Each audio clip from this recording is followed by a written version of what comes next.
And ask not what your country can do for you, but ask what you can do for Donald Trump's trade war. Today, Donald Trump found himself drowning in the fallout from his own demand that the American people make do with less so that he can raise tariffs. Those tariffs that are damaging our economy and our standing in the world. A wave of brand new reporting suggests that there's more Trump-inflicted pain to look forward to. We played Donald Trump's comments for you here yesterday, but it bears repeating because the candidate who promised day in and day out on the campaign trail that he would lower prices on day one is now telling all of us out loud, too bad, you're going to have to pay more. Watch. Somebody said, oh, the shelves are going to be open. Well, maybe the children will have $2 instead of $30, you know? And maybe the $2 will cost a couple of bucks more than they would normally. Maybe the shelves will be open, empty. Oh, well. Here's the cover of the normally Trump-friendly New York Post. It says it all. Take a look at this. Skimp on the Barbie. Trump admits tariffs will raise some prices, cause shortages. Barbie shortages. This is what we're getting with Trump 2.0. Trump's comments on Wednesday capped what has been weeks, actually months, of Donald Trump's millionaire and billionaire stacked cabinet downplaying, if not outright dismissing, the real anxiety this creates and the pain caused by the Trump administration policies. Access to cheap goods is not the asset, is not of the American dream. Americans who want to retire right now, the Americans who have put away for years in their savings accounts, I think they don't look at the day-to-day fluctuations. Let's say Social Security didn't send out their checks this month.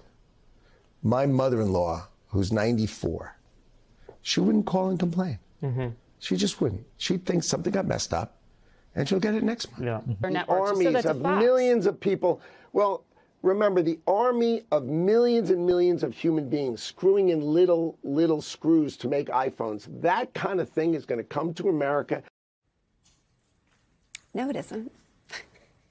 There are no screw-making assembly lines coming to America. And people who look at their balances and their savings and their retirement, that's everybody. That's all of us, all the time. And skipping a Social Security check, if your 94-year-old mother is your mother, I'm guessing it doesn't hurt. What are they talking about? And now, the war on Christmas. Trump telling the country's children there will be fewer toys to look forward to this year. New York Times reports this, quote, this Grinchy pronouncement by the president had the value of being truthful. Many American toy makers and retailers have started to pause their orders as the effects of Trump's tariffs ripple out, threatening to snarl supply chains. It could all have a big impact on this year's holiday season, since it takes months to manufacture, package, and ship many products to the U.S. But the impacts are expected to be felt sooner than that. NBC News is reporting this, quote, President Donald Trump's massive China tariffs are jeopardizing American fireworks shows, threatening to drive up prices and limit supplies. U.S. fireworks wholesalers and distributors say they've been canceling shipments from China for this year's 4th of July holiday. Some are also halting manufacturing in China of fireworks for next year's celebrations of the 250th anniversary of America's independence. Donald Trump asking Americans to put up or shut up with the consequences of his economic policies is where we start today with some of our most favorite reporters and friends. CNBC senior economics reporter Steve Liesman is back. Also joining us, publisher of The Bulwark, host of the Focus Group podcast, Sarah Longwell's here. And with me at the table, U.S. financial commentator for the Financial Times, writer of the Unhedged newsletter, Robert Armstrong is back with us. Steve Liesman, I start with you. There was a moment in our conversations when the only data point we had was the market going up or down. We now have the thing that I feel like you and I have been gnawing at since this all began, and that is the real-world consequences. People having to make very difficult choices about what their families can afford around the holidays, things that you can see and feel. And it's almost comedic, but ruining the 4th of July. Yeah, well, these things are probably going to happen. there is some inventory in the country right now. It's pretty interesting what happened. The reason that GDP report was negative was because there was this influx of imports, which are subtracted from the total growth numbers.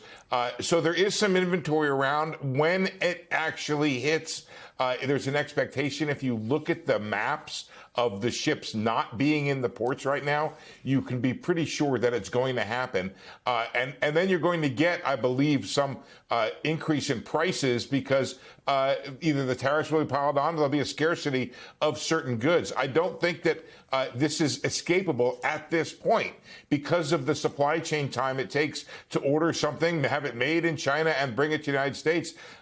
It's not as if over some period of years, Nicole, we could probably work this out.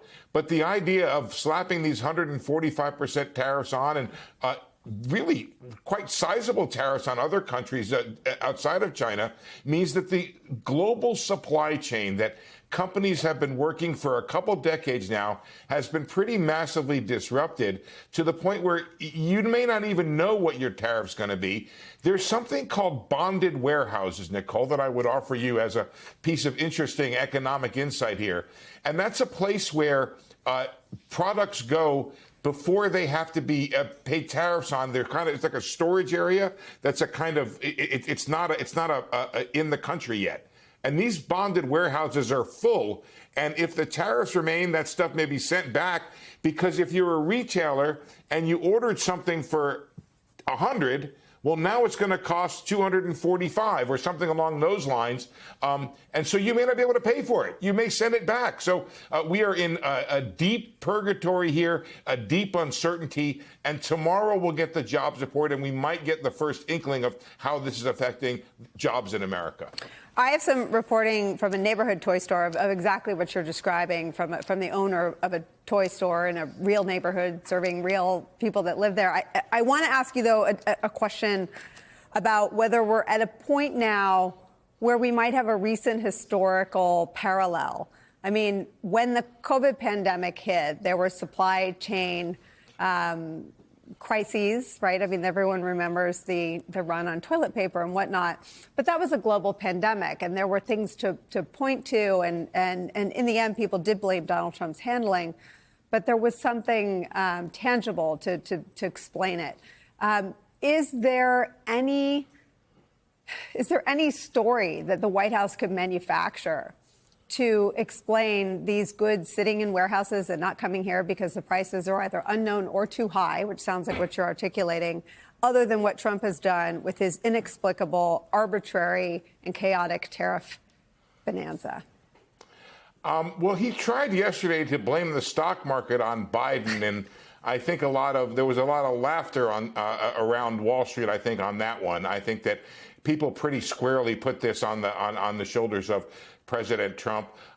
You're right, though. Economists are calling this what is known as a supply shock. You can go back to perhaps the 70s with the oil price shocks. That was a supply shock, and the pandemic as well. You know, what's interesting about this, and I'm sorry, but a little bit worrisome in this score here, is that most recessions end up being ones of demand. People can't afford things because they lose their job. This supply shock is not easily handled through the normal tools that we handle downturns in, which is that you end up trying to get people to buy more. But if the problem is that there's not enough stuff and people are losing their jobs because of that, goosing demand is not going to help. And there's a second element to this that is more worrisome to me, which is that the normal circuit breaker on this tends to be government spending. And what's happening with government spending, that's coming down at the same time you have the supply shock. So we could be in for a twofer here over time.